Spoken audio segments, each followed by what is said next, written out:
Om Shanti. Good morning.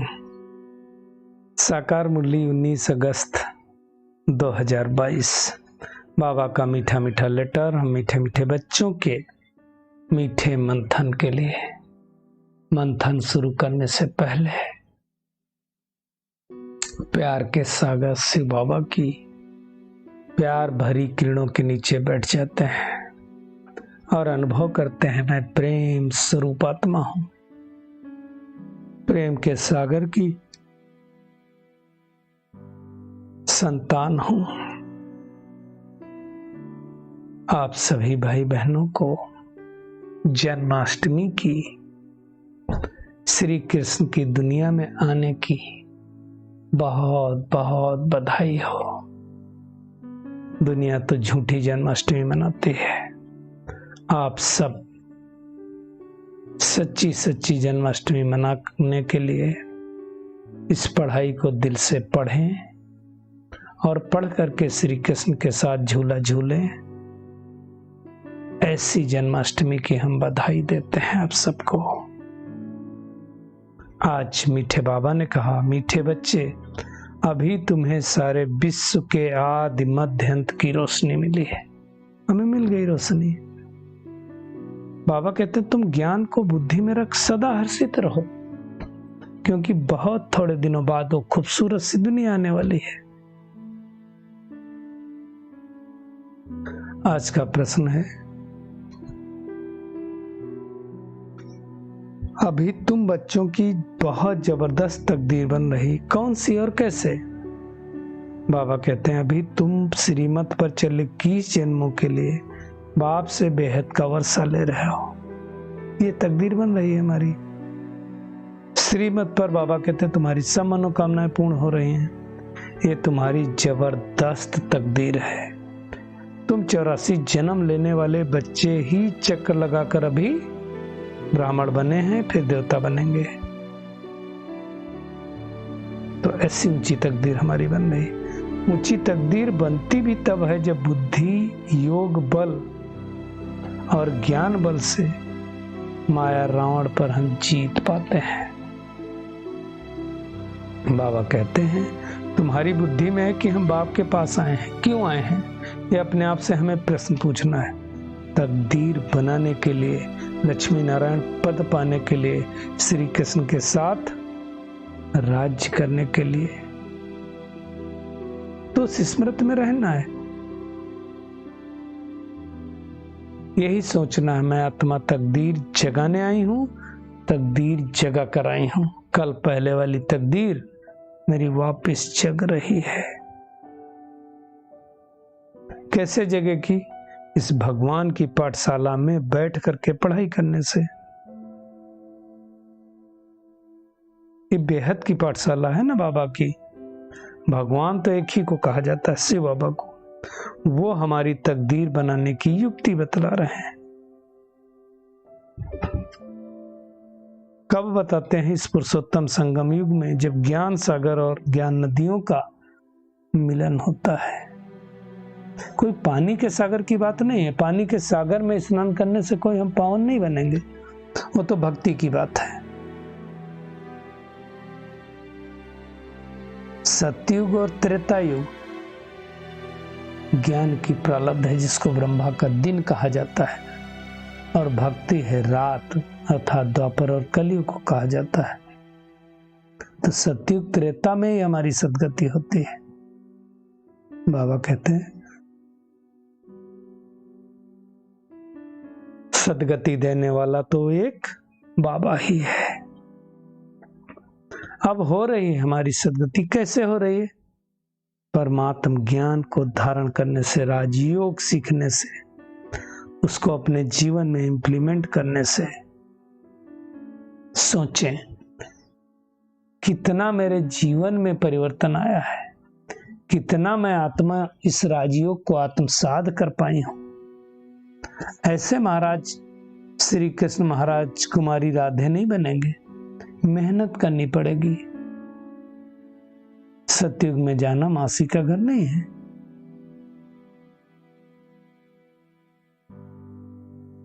तो सोचो कि ऐसी श्रेष्ठ पढ़ाई हम पढ़ रहे हैं जिससे भगवान हमें सतयुग का मालिक बना रहा है। सतयुग त्रेता में हम वो राजभाग पाते हैं, फिर धीरे धीरे गिरते गिरते नीचे आ जाते हैं। तो अब हमें ये रोशनी बाबा ने दी है, और कोई रोशनी नहीं है। सबसे पहले सबसे ऊपर शिव बाबा, पीछे सूक्ष्मतन में ब्रह्मा विष्णु शंकर, और फिर ये मनुष्य सृष्टि। ये बाबा ने पूरा ज्ञान हमें समझाया है। तो कितने भाग्यवान हैं।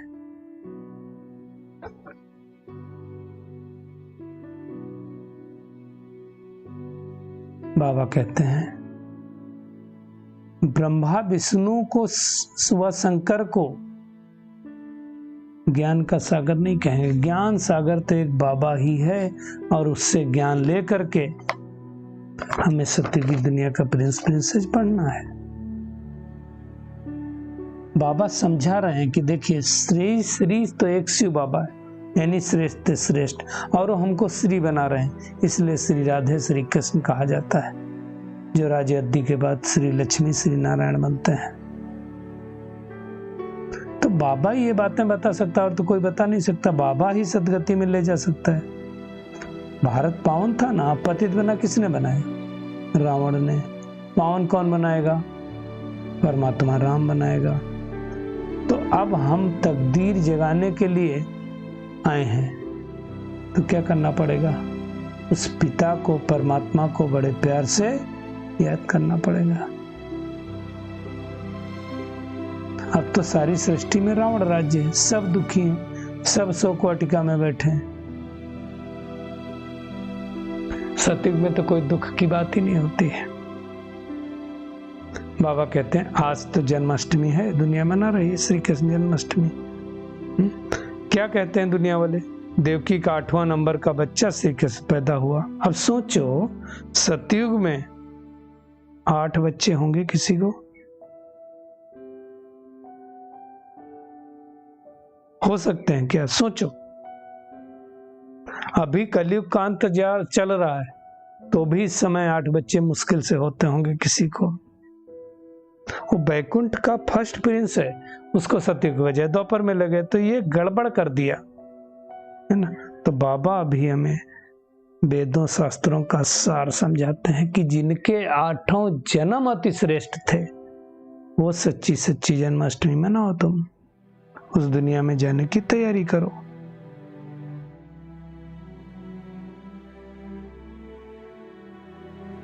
तो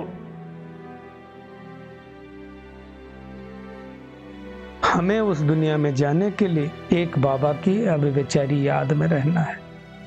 वैसे भक्ति जब प्रारंभ होती है तो द्वापर युग में तो अविवेचारी याद होती है, परंतु बाबा को हम जानते नहीं ना उस समय, इस रीत से नहीं जानते जिस रीत से अब जानते हैं।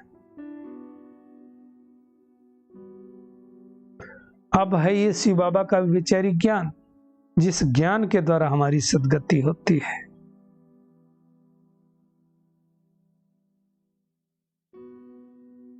तो अब हमें उस दुनिया में चलने के लिए उस पिता को बड़े प्यार से याद करना है। श्रीमत पर चलेंगे तो सब मनोकामनाएं पूरी होंगी, 21 जन्मों का राजभाग मिल जाएगा। तो कितनी जबरदस्त तकदीर है। सर का रचयिता से हम 21 जन्मों का वर्षा पा रहे हैं। तो इस नशे में स्थित रहना है, लेकिन आएंगे वही जिन्होंने 84 जन्मों का चक्र लगाया होगा। वही ब्राह्मण बनेंगे और वही देवता बनेंगे। सब नहीं आएंगे, सबको ये ज्ञान अच्छा नहीं लगेगा। सतयुग में तो अभी श्री कृष्ण आने वाला है ना, 2-3 साल के अंतर में श्री राधे आएंगी। बस एक ही संकल्प करना है कि मेरा तो एक शिव बाबा, दूसरा न कोई, और शिव जयंती धूमधाम से मनानी है। चंद्रवंशी में नहीं जाना है, हमें सूर्यवंशी में जाना है। जो नापास होते हैं वो चंद्रवंशी में जाते हैं। तो बाबा को याद करके बुद्धि बल से, ज्ञान बल से माया पर हमें विजय प्राप्त करनी है। मुख्य बात ही ये बेहद के बाप को याद करना है, तब हमें 21 जन्मों का सुख का वर्षा मिलेगा। तो चेक करें मैं आत्मा कितना याद करती हूँ उस बेहद के बाप को।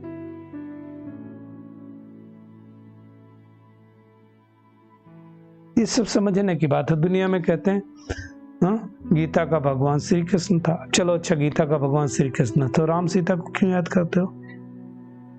बाबा कहते हो वास्तु में सीताएं तुम आत्माएं हो और राम निराकार परमात्मा शिव है। ये समझने की बात है। तो गाते रहते हैं रघुपति राघव राजा राम, पतित पावन सीताराम। अच्छा चलो, पतित पावन सीताराम है, फिर पतित पावनी गंगा कैसे हो गई? कुछ भी समझते नहीं। पतित से पावन बनाने वाला एक परमात्मा ही है। दुनिया वाले झूठी कमाई करते हैं, हम ये सच्ची कमाई करते हैं और सच्ची कमाई करके पद्मा पदम भक्ति बनते हैं। दुनिया तो कहती है हमें फुर्सत नहीं है, क्योंकि माया के अंदर पड़े हुए हैं। तो बाबा हमें कितना साहूकार बनाता है। रावण ने हमें कितना दुखी बना दिया था। अब हमें उस रावण पर जीत पाकर विश्व की बादशाही लेनी है। 5 भूतों को अलग कर देना है, अपने से दूर कर देना है।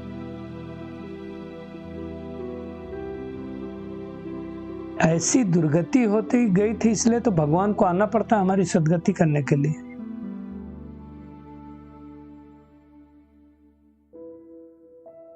भगवान ही हमें ये राजयोग सिखला रहा है। तो क्या करना है? हर रोज इस पढ़ाई को पढ़ना है। ये कभी नहीं कहना है कि मुझे पढ़ाई के लिए फुर्सत नहीं है।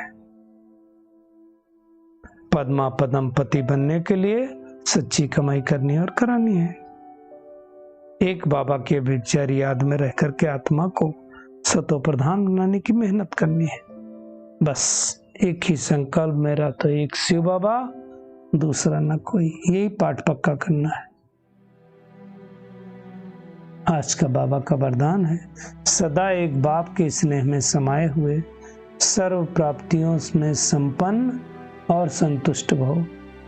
बाबा कहते हैं जो बच्चे सदा एक बाप के स्नेह में समाये हुए, बाप उनसे जुदा नहीं और वह बाप से जुदा नहीं, हर समय बाप के स्नेह के रिटर्न में सर्व प्राप्तियों से संपन्न और संतुष्ट रहते हैं। इसलिए उन्हें और किसी भी प्रकार का सहारा आकर्षित नहीं कर सकता। स्नेह में समाई हुई आत्माएं सदा सर्व प्राप्ति संपन्न होने के कारण सहज ही क्या कर अनुभव कर सकते हैं? एक बाप दूसरा न कोई।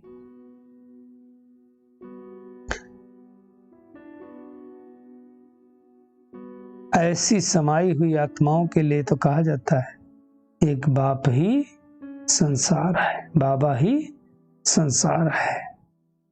स्लोगन है, हद के मान शान के पीछे दौड़ लगाने के बजाय समान में रहना ही श्रेष्ठ शान है। चलिए परमात्मा किरणों के नीचे बैठ जाते हैं और अनुभव करते हैं, मैं पद्मा पदम भाग्यशाली आत्मा हूँ। राजयोग की पढ़ाई पढ़ करके अपनी श्रेष्ठ तकदीर बनाने वाली कोटों में कोई आत्मा हूं। मेरा तो एक शिव बाबा, दूसरा न कोई। इस स्मृति में स्थित रहकर सतो प्रधान बनने वाली आत्मा हूं। शुक्रिया मीठे प्यारे बाप दादा, शुक्रिया आप सभी का इस मीठे मंथन के लिए। ओम शांति।